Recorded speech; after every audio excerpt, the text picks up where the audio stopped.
बिस्मिल्लाहिर्रहमानिर्रहीम। Dear students, अस्सलाम वालेकुम। आज हम बात करेंगे डेटाबेस नॉर्मलाइजेशन पे। नॉर्मलाइजेशन क्या है, कहाँ इस्तेमाल होती है और किस तरह से किसी डेटाबेस को नॉर्मलाइज किया जा सकता है, या ये कि इसकी ज़रूरत क्यों पेश आती है, इस पे हम तफसीली बात करेंगे। तो आइए सबसे पहले ये देखते हैं कि इस वक्त दुनिया में डेटाबेसेस कितनी तरह की हैं जो इन यूज़ हैं। तो स्टूडेंट्स, इस वक्त दुनिया में दो तरह की डेटाबेसेस इन यूज़ हैं।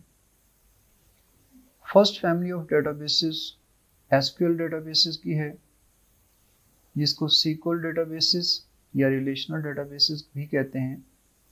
सीक्वल डेटाबेसेस इसलिए कि डेटाबेस के तमाम ऑपरेशंस के लिए स्ट्रक्चर्ड क्यूरी लैंग्वेज यूज़ होती है। And you know, structured queries language is a standard language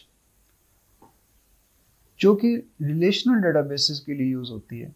कौन सी डेटाबेसेस? रिलेशनल इसलिए कि डेटा को इन फॉर्म ऑफ रिलेशन ये स्टोर करती हैं, इन फॉर्म ऑफ टेबल्स। सो हर वो डेटाबेस जो टेबल्स की सूरत में डेटा को स्टोर करेगी उसे हम रिलेशनल डेटाबेस कहते हैं।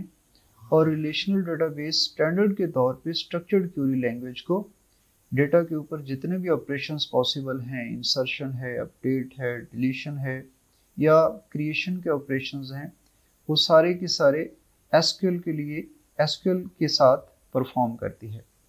सेकंड फैमिली ऑफ डेटाबेसेस जो हैं वो नो सीक्वल डेटाबेसेस हैं। ये बुनियादी तौर पे जेसन और एक्सएमएल फॉर्मेट के साथ डेटा को स्टोर करती हैं और स्ट्रक्चर्ड क्यूरी लैंग्वेज की बजाय अदर मेथड यूज़ करती हैं। तो जो नॉर्मलाइजेशन है ये बुनियादी तौर पे रिलेशनल डेटाबेसेस के लिए यूज़ होती हैं। रिलेशनल डेटाबेसेस, जैसा कि अभी बात की कि रिलेशंस में डेटा स्टोर करती हैं और रिलेशंस सम टाइम इतने कॉम्प्लेक्स होते हैं कि उनको एज इट इज़ मैनेज करना पॉसिबल नहीं होता। फिर उसको छोटे छोटे टेबल्स में ब्रेक करके उनको इम्प्लीमेंट किया जाता है और इसी टेक्निक को जो है वो नॉर्मलाइजेशन कहते हैं, जिसको आज हम तफसील से देखेंगे। इसके बाद हम ये देखते हैं कि डेटाबेस जो है अगर नॉर्मलाइजेशन इस्तेमाल ना करे, विदाउट नॉर्मलाइजेशन कौन से प्रॉब्लम्स का सामना कर सकती है। Let's see a simple insertion operation. आप देख रहे हैं कि इस वक्त रिलेशन या टेबल में 3 रिकॉर्ड पहले से मौजूद थे, 1 2 3, और हमने एक नया रिकॉर्ड ऐड करने की कोशिश की है। Record number 1 Ali course databases और fee 3000, and record number 2 Babar course databases and fee 3000। Same इसी तरह नासिर जो है वो भी डेटाबेसेस ही का स्टूडेंट है और फी उसकी भी 3000 है, जबकि डेटाबेसेस ही के एक और स्टूडेंट को हमने इसमें इंसर्ट करने के लिए जब एंट्री की तो उसके साथ हमें कोर्स और फी की इंफॉर्मेशन भी ऐड करना पड़ रही है। डियर स्टूडेंट्स, आप अच्छी तरह वाकिफ हैं कि हमारा पर्पस एक्चुअली जस्ट स्टूडेंट को एंटर करना है। कोर्स और फी को बार बार रिपीट करना ये किसी तौर पे भी फायदेमंद नहीं है। इसको आप यूँ भी कह सकते हैं कि एक तरफ से मेमोरी लॉस भी है, एक्स्ट्रा स्टोरेज जो है वो इसमें यूज़ हो रही है।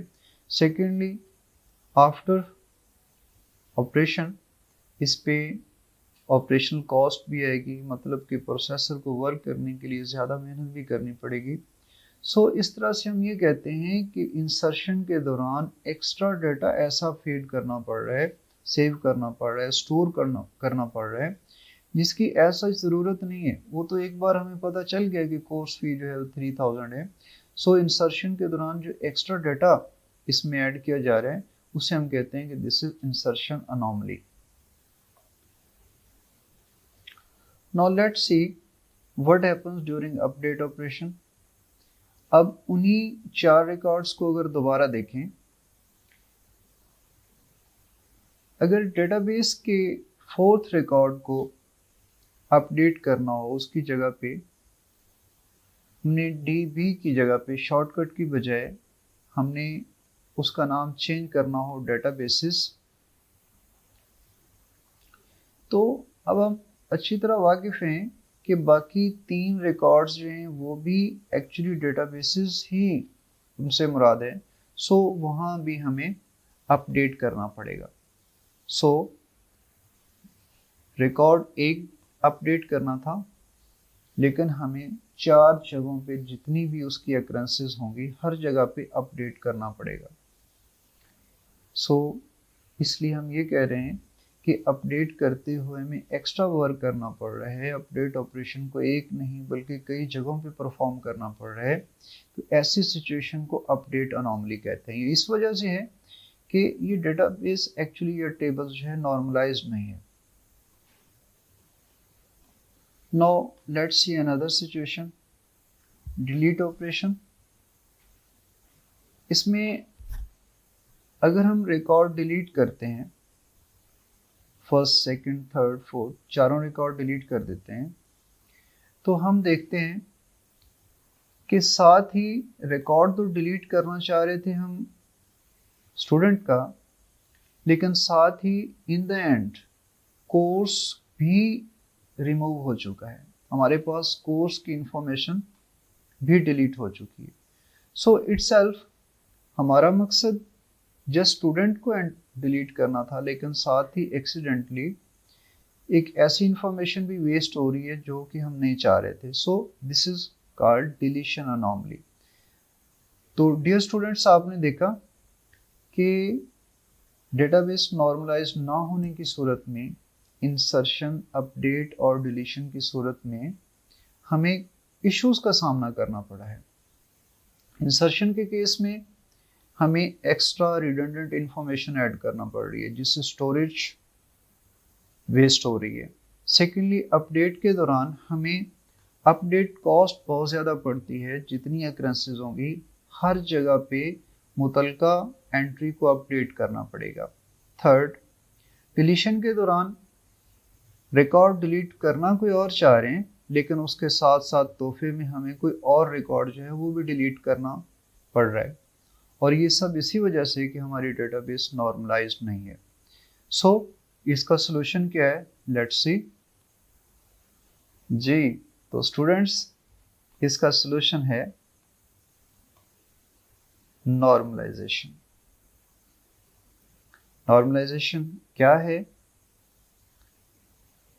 एक्चुअली एक ऐसा प्रोसेस है जिसमें एक बड़े रिलेशन को, एक कॉम्प्लेक्स रिलेशन को छोटे छोटे पीसेस में तोड़ के डिवाइड एंड कंकर के रूल के तहत, डिवाइड एंड रूल के उसूल के तहत डेटाबेस को बड़ी आसानी के साथ मैनेज कर लिया जाता है। इसको हम एक डायग्राम के साथ देखते हैं। जी, तो my dear students, I think यहाँ बोलने की भी ज़रूरत नहीं है। आप बड़ी आसानी से समझ गए होंगे कि नॉर्मलाइजेशन जो है वो क्या है और उसकी ज़रूरत क्यों पड़ती है। हम अपनी डेली लाइफ में बहुत सारी जगहों पे नॉर्मलाइजेशन यूज़ करते हैं। डायग्राम में भी आप देख रहे हैं, पूरा ऑरेंज खाना हमारे लिए कितना इजी होता है। मुंह पूरा खोल के खाना यकीनन हमारे लिए एक तकलीफ दे है और पॉसिबल भी नहीं है। सो उसको हम छोटे छोटे पीसेस में करके बड़ी आसानी के साथ खा सकते हैं। आप पिज़्ज़ा खाते हुए बिल्कुल यही उसूल अपनाते हैं, सेब खाते हुए भी यही उसूल अपनाते हैं। इवन दैट आपका नेचुरल सिस्टम जो है, अल्लाह पाक ने जो स्टोमिक बनाया है, उसमें खुराक जाने से पहले उसको पीसेस में तोड़ा जाता है ताकि वो आसानी से उसको एब्जॉर्ब कर सके, डाइजेस्ट कर सके। सो डेटाबेस नॉर्मलाइजेशन भी एक ऐसी ही टेक्निक है जो इन फ्यूचर डेटाबेस को एक ऐसी फॉर्म में डेटा देती है कि डेटाबेस को उसे प्रोसेस करना बड़ा आसान हो जाता है और प्रोसेसिंग के दौरान बहुत सारे इश्यूज जो अदरवाइज नॉर्मलाइजेशन ना होने की सूरत में आ सकते हैं, उससे डेटाबेस अवॉइड कर जाती है। जी तो स्टूडेंट्स, हम देख चुके कि विदाउट नॉर्मलाइजेशन डेटाबेस को किस तरह से प्रॉब्लम्स का सामना करना पड़ता है जब रिकॉर्ड इंसर्ट कर रही हो या अपडेट कर रही हो या डिलीशन कर रही हो। इंसर्ट करते हुए रिडंडेंट इंफॉर्मेशन उसमें ऐड करना पड़ती है, जबकि अपडेट करते हुए मल्टीपल अक्रेंसेस पे उनको अपडेट करना पड़ता है, और डिलीट करते हुए एक्सीडेंटली कुछ ऐसी इंफॉर्मेशन लॉस हो जाती है जो हम नहीं चाहते। अब देखते हैं कि नॉर्मलाइजेशन इसको किस तरह से टैकल करती है। स्क्रीन पे एक टेबल आईडी, नेम, कोर्स और फी के साथ आपको नज़र आ रहा है। इसको अगर एनालाइज करें तो हम देखते हैं कि डेटाबेसेस की फ़ीस हमेशा 3000 ही रहती है। इट मीन्स फ़ी डिपेंड करती है कोर्स पे, रोल नंबर पे या स्टूडेंट पे डिपेंड नहीं करती। अगर किसी भी स्टूडेंट का सब्जेक्ट डेटाबेस होगा तो उसकी फ़ीस 3000 ही होगी। इट मीन्स कि इसको सेपरेट किया जा सकता है। सो हमने इसको दो टेबल्स में सेपरेट कर दिया। कोर्स और फ़ी को अलग कर दिया क्योंकि फ़ी की डिपेंडेंस ओनली कोर्स पे है, और साथ आईडी, नेम, कोर्स का एक अलग टेबल बना दिया। इस तरह से हमें एक क्लियर एडवांटेज हासिल होता है, और वो है कोर्स टेबल से मुतालिक। अब कोर्स के जहाँ पहले 3 रिकॉर्ड्स में हर एक के साथ रिडंडेंसी आ रही थी, रेपिटिशन आ रही थी रिकॉर्ड की, अब आप देख रहे हैं कि कोर्स टेबल में सिर्फ एक बार फ़ी की एंट्री की जाएगी, और स्टूडेंट के टेबल में अगर नया रिकॉर्ड एंटर करना है जैसे 4 ज़ीशान, तो ये जस्ट एक बार डेटाबेस की एंट्री होगी, और इसके साथ जो इससे पहले इंफॉर्मेशन 3000 ऐड की जा रही थी, अब दोबारा ऐड करने की ज़रूरत नहीं है। तो इस तरह से स्टूडेंट्स हमने देखा कि जब दो टेबल्स में सेपरेट किया जाता है एक बड़े टेबल को, तो हमारे पास नए हासिल होने वाले टेबल्स में रिडंडेंसी कम हो जाती है। मतलब कि एक्स्ट्रा इन्फॉर्मेशन जो हम पहले ऐड कर रहे थे 3 या 4 रिकॉर्ड्स में, अब जस्ट एक दफ़ा हमें उसको ऐड करना पड़ेगा और बाकी किसी और एंट्री की ज़रूरत नहीं रहेगी।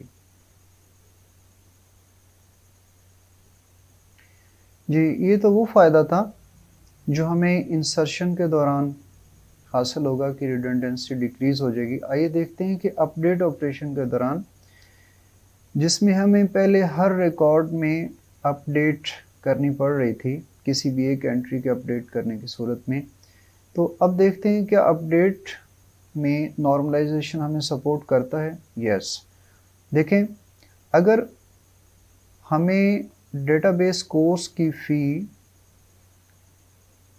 4000 करनी है, तो डेटाबेस की फ़ी 4000 जस्ट कोर्स और फ़ी के टेबल में अपडेट करनी पड़ेगी, जबकि दूसरा टेबल एज इट इज़ रहेगा और इंफॉर्मेशन या डेटा की सेहत पे कोई असर नहीं पड़ेगा।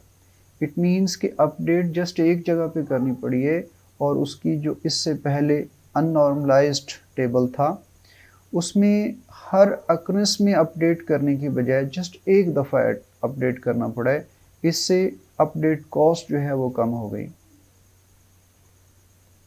लेट्स सी कि क्या ये जो सिंपल सी नॉर्मलाइजेशन हमने की, ये डिलीशन के केस में हमें कोई सपोर्ट करेगी।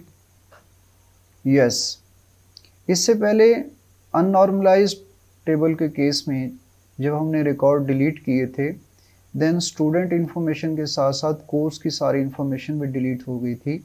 लेकिन नॉर्मलाइजेशन के बाद अब हम देख रहे हैं कि स्टूडेंट के टेबल में तीनों रिकॉर्ड्स डिलीट हो चुके, मीन सारे रिकॉर्ड डिलीट हो गए, कोई भी रिकॉर्ड नहीं बचा। बट कोर्स की इंफॉर्मेशन स्टिल हमारे पास प्रेजेंट है क्योंकि वो अलग टेबल में है। तो इस तरह से नॉर्मलाइजेशन ने डिलीशन के केस में भी हमें सपोर्ट किया। तो स्टूडेंट्स, आफ्टर नॉर्मलाइजेशन हमारे पास जो इन्फॉर्मेशन है कुछ यूँ बचेगी कि स्टूडेंट्स में रिकॉर्ड एक भी बेशक ना हो, मगर कोर्स की जो इन्फॉर्मेशन है वो रिटेन रहेगी। तो इस तरह से हमने देखा कि नॉर्मलाइजेशन जो है हमें इंसर्शन, अपडेट और डिलीशन के दौरान आने वाली अनोमली से बचा रही है। इट मीन्स कि नॉर्मलाइजेशन जो है वो डेटाबेस की जो बेसिक इश्यूज़ हैं उनको रिजॉल्व करती है। तो स्टूडेंट्स, यही नॉर्मलाइजेशन का तरीका है कि एक बड़े टेबल को स्प्लिट कर दिया जाए छोटे छोटे टेबल्स में और इंसर्शन, अपडेट और डिलीशन अनोमली से डेटाबेस को बचाया जाए। जिस तरह से आप देख रहे हैं, ये नॉर्मलाइजेशन जो है बुनियादी तौर पे एक स्टेप बाय स्टेप प्रोसेस है जो कि मल्टीपल स्टेप्स पे मुश्तमिल है, जिसमें NF1 नॉर्मलाइज्ड फॉर्म 1 है, 2, 3 BCNF और NF4, इसके बाद NF5 भी हैं। तो ये स्टेप बाय स्टेप प्रोसेस है। जैसे आप स्टेप पे चढ़ते हुए सेकंड स्टेप में जाने से पहले आपको स्टेप 1 पे होना ज़रूरी होगा, अदरवाइज़ प्रॉब्लम है। सो नॉर्मलाइजेशन के प्रोसेस में भी पहले एक नॉर्मल फॉर्म को अचीव करने के बाद फिर नेक्स्ट पे बढ़ेंगे, फिर उसके बाद नेक्स्ट पे, फिर उसके बाद नेक्स्ट पे, और इन द एंड क्या होगा कि आप एक अननॉर्मलाइज्ड टेबल को फाइनली नॉर्मलाइज्ड टेबल की सूरत में कन्वर्ट कर देंगे।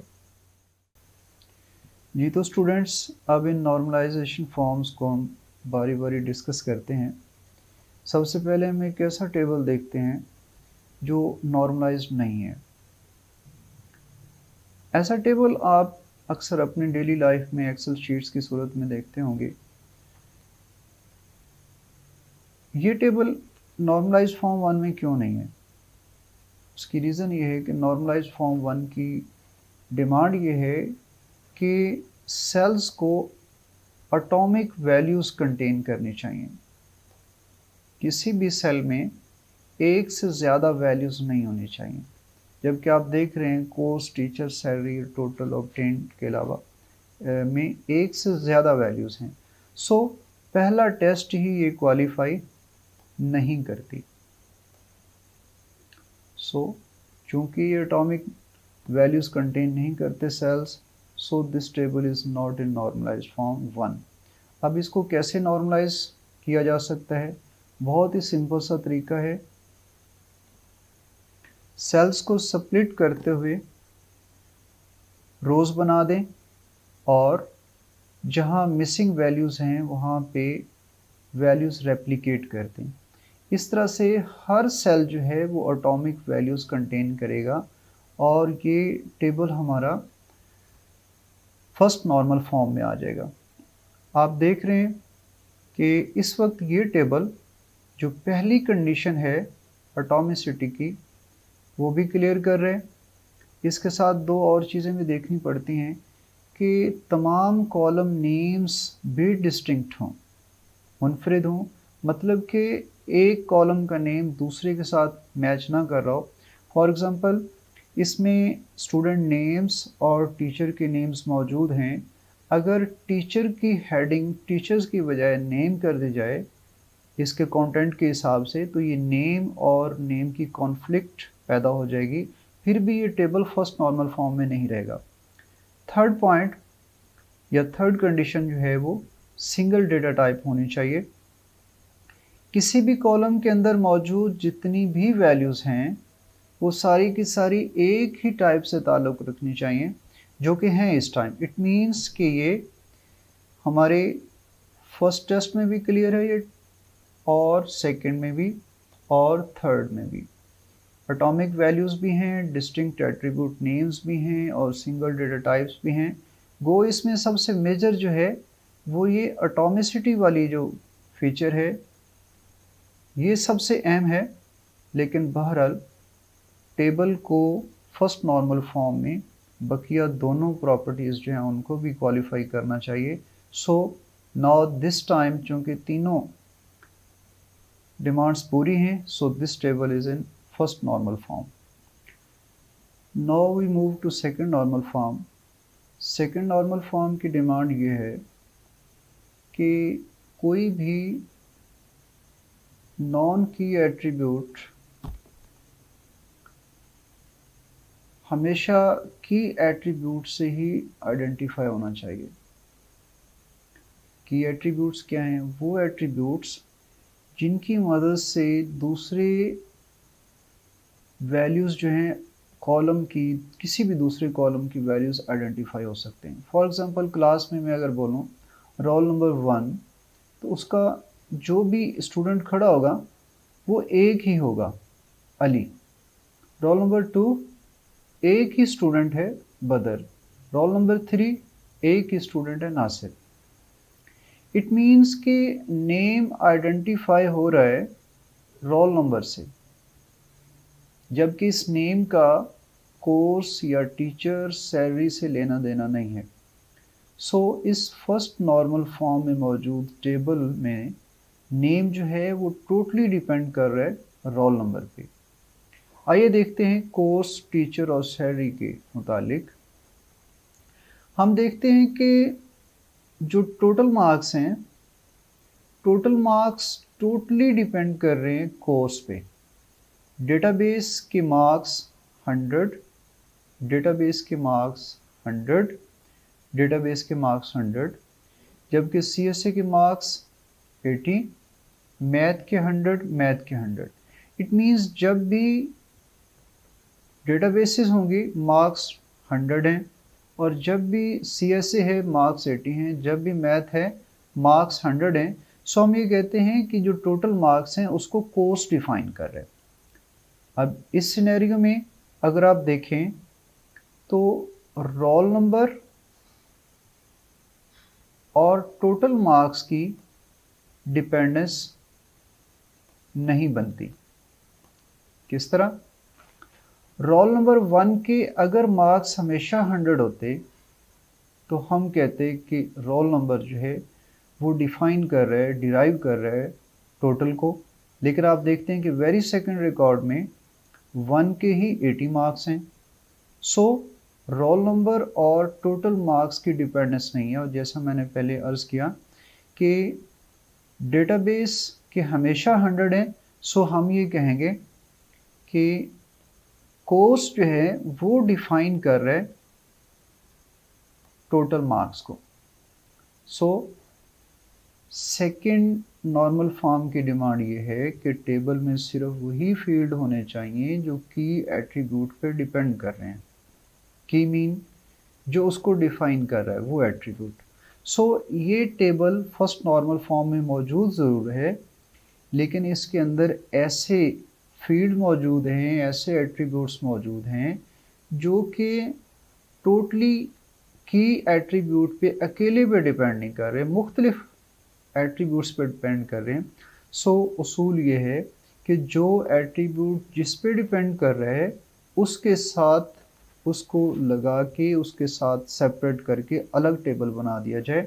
सो इसको पेश नज़र रखते हुए हमने डिकम्पोज कर दिया, और जिसके नतीजे में हमारे पास सारे 10 दो टेबल्स आ गए पहले स्टेप में, एक रोल नंबर और नेम का और बकिया टेबल का।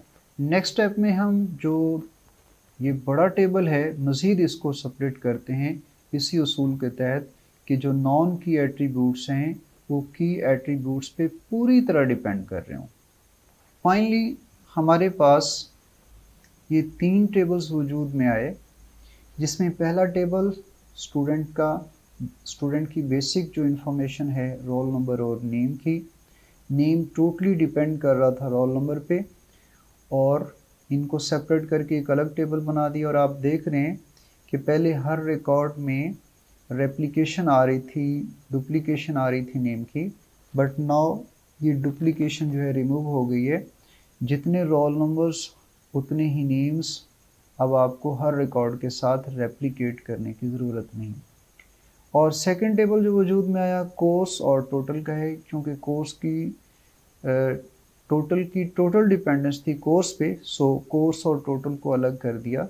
नाउ जितने कोर्सेज जस्ट उतने ही उसके टोटल मार्क्स की वैल्यूज़ हैं। सो इस तरह से रिडंडेंसी जो है वो रिमूव हो गई। और थर्ड टेबल जो हमारे पास बचा उसमें नेम और टोटल के कॉलम्स चूँकि हम सेपरेट कर चुके हैं, सो बकिया जो है ये बचे role number, course, teacher, salary और ऑब्टेन मार्क्स। तो इस तरह से हमारे पास जो मौजूदा टेबल है इसके अंदर पहली कंडीशन, जिस तरह से मैंने बताया था कि सीढ़ी पे चढ़ने के लिए आपको पहला स्टेप कवर करना ज़रूरी है, सो NF2 से पहले NF1 में होना ज़रूरी था। ये जितने भी टेबल्स हैं सभी में एटॉमिक वैल्यूज़ हैं, कोई ऐसा टेबल नहीं है जिसके सेल में मोर देन 1 वैल्यूज़ हों। सेकेंडली, कोई ऐसा एट्रीब्यूट नहीं है जो अपनी की पे डिपेंड ना कर रहा हो। पहले दो टेबल्स में नेम रोल नंबर पे डिपेंड कर रहे हैं और टोटल जो है टोटली कोर्स पे डिपेंड कर रहे हैं। और थर्ड टेबल थोड़ा सा डिफरेंट है, इसमें जो डिपेंडेंस है वो एक कॉलम पे नहीं है। एक्चुअली जितने फील्ड्स बचते हैं रोल नंबर और कोर्स के अलावा, वो रोल नंबर और कोर्स दोनों पे डिपेंड कर रहे हैं। सो ये एक ऐसी की बनी हमारे पास जिसको हम टेक्निकली कंपोजिट की कहते हैं, यानी अब दो फील्ड से बनी है। जब हम बोलेंगे रोल नंबर 1 तो इससे ये नहीं पता चलेगा कि उसका टीचर कौन है, बिकॉज रोल नंबर 1 के दो टीचर हैं। रोल नंबर 1 मिस्टर अहमद और उसी का टीचर मोहम्मद अली है। लेकिन जब हम ये बोलेंगे कि रोल नंबर 1 की डेटाबेस का कौन सा टीचर है तो यकीनन वो एक ही होगा। सो हम ये कह सकते हैं कि रोल नंबर और कोर्स मिलकर टीचर को डिफाइन करें। इसी तरह से सैलरी और ऑब्टेन मार्क्स को आप देख सकते हैं। सो ये एक ऐसा टेबल बना जिसके बकिया तीनों एट्रीब्यूट्स, जिनको नॉन प्राइम एट्रीब्यूट्स भी कहते हैं और नॉन की एट्रीब्यूट्स भी कहते हैं, ये अपने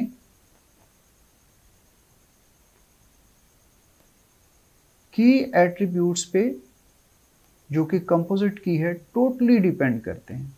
तीनों, टीचर भी, सैलरी भी और ऑब्टेन मार्क्स भी। सो इस तरह से जितने भी नॉन की एट्रीब्यूट्स बचे की एट्रीब्यूट्स के अलावा, वो सारे के सारे दोनों पे डिपेंड कर रहे हैं।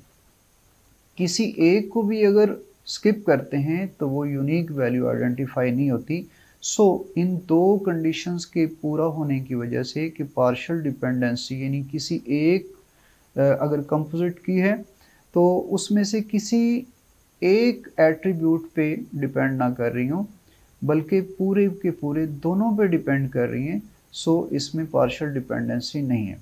हाँ, इन केस अगर सिर्फ एक एट्रीब्यूट पे मुश्तमिल प्राइमरी की हो तो फिर तो सवाल ही पैदा नहीं होता पार्शियल डिपेंडेंसी का, वो ऑलरेडी फिर सेकंड नॉर्मल फॉर्म में डायरेक्टली होगा।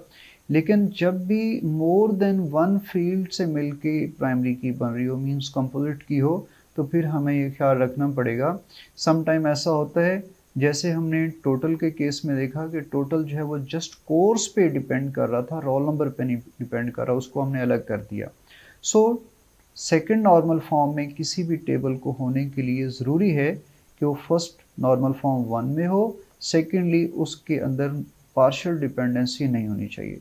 चूँकि ये दोनों कंडीशंस फुलफिल हो रही हैं, so this table is in second normal form. Now we move to third normal form. Third normal form की डिमांड ये है कि ट्रांजिटिव डिपेंडेंसी नहीं होनी चाहिए। ट्रांजिटिव डिपेंडेंसी क्या है? ट्रांजिटिव डिपेंडेंसी ये है कि कोई भी नॉन की एट्रीब्यूट किसी नॉन की एट्रीब्यूट पे डिपेंड ना करे। कैसे? सेकंड नॉर्मल फॉर्म ये था कि कोई भी नॉन की एट्रीब्यूट हमेशा डिपेंड करे प्राइमरी की पे, मगर उस प्राइमरी की पूरे पे डिपेंड करे, उसके किसी हिस्से पे ना करे। अब ये बात तो ठीक है, अगर कुछ सेकंड नॉर्मल फॉर्म में तो अपनी पूरी की पे डिपेंड कर रहे हैं, मगर ऐसा भी ना हो कि कोई नॉन की एट्रीब्यूट किसी और नॉन की एट्रीब्यूट पे डिपेंड करे। आइए इसी टेबल को थोड़ा सा डिटेल से देखते हैं। अगर हम ये कहें कि रोल नंबर 1 के डेटाबेस पढ़ाने वाले टीचर की सैलरी कितनी है, यकीनन एक वैल्यू है 50,000। अगर हम ये कहें कि रोल नंबर 1 के कंप्यूटर सिस्टम आर्किटेक्चर पढ़ाने वाले प्रोफेसर की सैलरी कितनी है, सिर्फ एक वैल्यू है 45,000। इट मीन्स कि रोल नंबर और कोर्स मिलके उसको डिफाइन कर रहे हैं सैलरी को। Table is in second normal form. ये भी नहीं है कि सैलरी किसी एक पे डिपेंड कर रही हो, यानी हम बोलें कि डेटाबेस की सैलरी कितनी है, तो डेटाबेस की केस में ये 40,000 भी है। सो हम ये नहीं कह सकते कि कोर्स डिफाइन कर रहे सैलरी को, यानी सैलरी सिर्फ कोर्स पे डिपेंड कर रही है। सैलरी इन दोनों चीज़ों पे डिपेंड कर रही है, रोल नंबर और कोर्स पे। जब तक ये दोनों मिलेंगे नहीं, सैलरी डिफाइन नहीं होगी। So our table is in second normal form. लेकिन अगर ज़्यादा डिटेल के साथ देखें, डेप्थ देखें, तो फिर हमें पता चलता है कि सैलरी की डिपेंडेंस एक्चुअली रोल नंबर और कोर्स पे नहीं है। उसकी डिपेंडेंस किस पे है? अगर हम सिर्फ ये कहें कि मिस्टर अहमद की सैलरी कितनी है, 50,000, mister Ahmed 50,000, mister Ahmed 50,000, it means जहाँ भी अक्रेंस मिस्टर अहमद की आई है वो 50,000 ही सैलरी ले रहे हैं, और जो मिस्टर अली हैं जहाँ भी उनकी अक्रेंस आई है 45,000, mister Ali 45,000। It means salary की dependence actually roll number course पे नहीं है, बल्कि टीचर नेम पे है। सो विद इन टेबल हमने एक्सप्लोर किया कि टीचर भी एक नॉन की एट्रीब्यूट था, सैलरी भी एक नॉन की एट्रीब्यूट था, बट सैलरी की डिपेंडेंस जो है वो एक अपने ही जैसे नॉन की एट्रीब्यूट पे, नॉन की एट्रीब्यूट टीचर पे है। सो जो थर्ड नॉर्मल फॉर्म की जो बेसिक रिक्वायरमेंट है कि किसी भी टेबल में अगर ट्रांजिटिव डिपेंडेंसी पाई जाएगी तो फिर वो टेबल थर्ड नॉर्मल फॉर्म में नहीं है। इसको कैसे थर्ड नॉर्मल फॉर्म में किया जा सकता है? Very simple. हम बेसिक जो उसूल हमने शुरू में डिस्कस किया कि जो एट्रीब्यूट्स जिस पे डिपेंड कर रहा है, जिसके साथ उसकी एसोसिएशन है, उसका रबत बनता है, उसके साथ उसको अलग कर दें। सो यही रूल हम यहाँ पे फॉलो करते हुए इस टेबल को इस तरह सेपरेट कर देते हैं। टीचर और सैलरी ये अलग कर दिए, और दोनों टेबल ऑलरेडी सेपरेट हो चुके थे। सो सैलरी का कॉलम चूंकि टीचर पे डिपेंडेंस थी उसको जब अलग कर दिया, तो पीछे हमारे पास जो बिग टेबल था उसमें हमारे पास रोल नंबर, कोर्स, टीचर और ऑब्टेन मार्क्स रह गए। सो इस तरह से ये टेबल जितने भी अब 4 हमारे पास वजूद में आ चुके हैं, ये फर्स्ट नॉर्मल फॉर्म में भी हैं, सेकंड में भी हैं और थर्ड नॉर्मल फॉर्म में भी हैं, क्योंकि किसी टेबल में अब ट्रांजिटिव डिपेंडेंसी नहीं है। सो ये चूंकि सेकंड नॉर्मल फॉर्म में भी है और इसमें ट्रांजिटिव डिपेंडेंसी भी नहीं है, सो इस वक्त दोनों बेसिक कंडीशंस फुलफिल करने के बाद ये क्वालिफाई कर गया कि ये टेबल जो है इस वक्त थर्ड नॉर्मल फॉर्म में है। So let's move to next normal form, जो कि बॉय स्कॉर्ड नॉर्मल फॉर्म है, जिसको इन शॉर्ट BCNF भी कहते हैं। तो स्टूडेंट्स, BCNF जो है बॉय स्कॉर्ड नॉर्मल फॉर्म, ये एक्चुअली थर्ड नॉर्मल फॉर्म ही की एक एडवांस्ड फॉर्म है, जो उसमें कुछ डेफिशिएंसीज को रिमूव करके बॉय स्कॉर्ड ने इंट्रोड्यूस करवाई है। ये क्या चीज़ है? इसके लिए पहली कंडीशन ये है कि ऑलरेडी टेबल को थर्ड नॉर्मल फॉर्म में होना चाहिए, जो कि इस वक्त ये टेबल हमारे पास थर्ड नॉर्मल फॉर्म में है। बट पार्शियल डिपेंडेंसी रिमूव हो गई, ट्रांजिटिव डिपेंडेंसी रिमूव हो गई, लेकिन अभी भी ऐसी चीज़ इसमें मौजूद है, अगर हो तो उस पॉसिबिलिटी के पेश नज़र जो इसमें रिडंडेंसी ला सकती है। जैसे इसी एग्जाम्पल में अगर आप देखें तो ये टेबल थर्ड नॉर्मल फॉर्म में इसलिए है, अभी हमने देखा कि कोई ट्रांजिटिव डिपेंडेंसी नहीं है और फंक्शनल डिपेंडेंसी भी मुकम्मल तौर पे मौजूद है। 1 DB teacher Munir Ahmed, 1 CSA teacher Munir Ahmed. Roll number के साथ कोर्स चेंज होता है तो टीचर भी चेंज होता है। Roll number 2 DB, roll number change हुआ, डेटाबेस के teacher Munir Ahmed. Roll number 2, subject change हुआ, टीचर चेंज हुआ। इट मीन्स के डिफाइन कर रहा है रोल नंबर कोर्स मिल के टीचर को कि कौन सा टीचर उसके लिए अवेलेबल होगा। बट अगर रिवर्स देखें, एक डेटाबेस को पढ़ाने के लिए मिस्टर अहमद भी हैं और मिस्टर अहमद और मिस्टर ज़िया भी हैं, यानी ओवरऑल एक डेटाबेस को पढ़ाने वाले 2 टीचर हैं, मिस्टर अहमद और मिस्टर ज़िया। लेकिन अगर रिवर्स देखें, मिस्टर अहमद डेटाबेस पढ़ा रहे हैं, मिस्टर अहमद डेटाबेस पढ़ा रहे हैं, जिससे ये कि मिस्टर अहमद हमेशा डेटाबेस पढ़ाते हैं। मिस्टर मुनीर CSA पढ़ा रहे हैं, इसके अलावा मिस्टर मुनीर की अक्रेंस नहीं है। मिस्टर अली मैथ पढ़ा रहे हैं और यहाँ भी मिस्टर अली मैथ पढ़ा रहे हैं। यानी इस डेटा से हमें ये पता चल रहा है कि टीचर जो है जो भी हो वो सिर्फ एक ही सब्जेक्ट पढ़ा रहा है हमेशा। कोर्स चेंज हो सकता है, रोल नंबर चेंज हो सकता है, बट टीचर हमेशा एक ही कोर्स पढ़ा रहा है। टीचर का नाम ले मिस्टर अहमद तो फ़ौरन पता चल जाएगा कि वो डेटाबेस पढ़ा रहे हैं। मिस्टर अली क्या पढ़ाते हैं, हमारे डेटा से ज़ाहिर है वो मैथ पढ़ाते हैं। इट मीन्स कि यूनिकली आइडेंटिफाई कर रहे हैं टीचर कोर्स को। तो हम ये कह सकते हैं कि कोर्स की डिपेंडेंस टीचर पे है। आई थिंक आप मेरा पॉइंट समझ गए होंगे। सो अब फॉरवर्ड डायरेक्शन में डिपेंडेंस नहीं है बल्कि रिवर्स डायरेक्शन में है। एक की एट्रीब्यूट कोर्स एक नॉन की एट्रीब्यूट से डिफाइन हो रहा है। अगर ऐसी सूरत हाल पाई जाए तो हम ये कहते हैं कि ये table Boyce Codd normal form के टेस्ट में फेल हो गया। अब इसको कैसे बॉयस कॉर्ड नॉर्मल फॉर्म यानी BCNF में कन्वर्ट कर सकते हैं? वेरी सिंपल, चूँकि हम देख चुके हैं कि टीचर और कोर्स का बड़ा क्लोजली रिलेशन है और टीचर डिफाइन कर रहा है कोर्स को। सो इसको स्प्लिट करके हमने टीचर और कोर्स को अलग कर दिया और now teacher is a primary की, टीचर डिफाइन कर रहा है कोर्स को। सो इस तरह से जितनी भी अक्रेंसेस पहले उसमें रेपिटेशन आ रही थी कि मिस्टर अहमद डेटाबेस बार बार आ रहा था, सो उसकी जगह पे अब हमारे पास एक टीचर और एक कोर्स। सो इस तरह से रिडंडेंसी जो रिमूव होगी। अभी हमारे पास 5-6 रिकॉर्ड्स हैं तो शायद इतना असर आपको नहीं नज़र आ रहा, बट सोचें कि अगर ये 5000 या 6000 हों तो तब हमारे इस अमल से कितना फ़र्क पड़ेगा।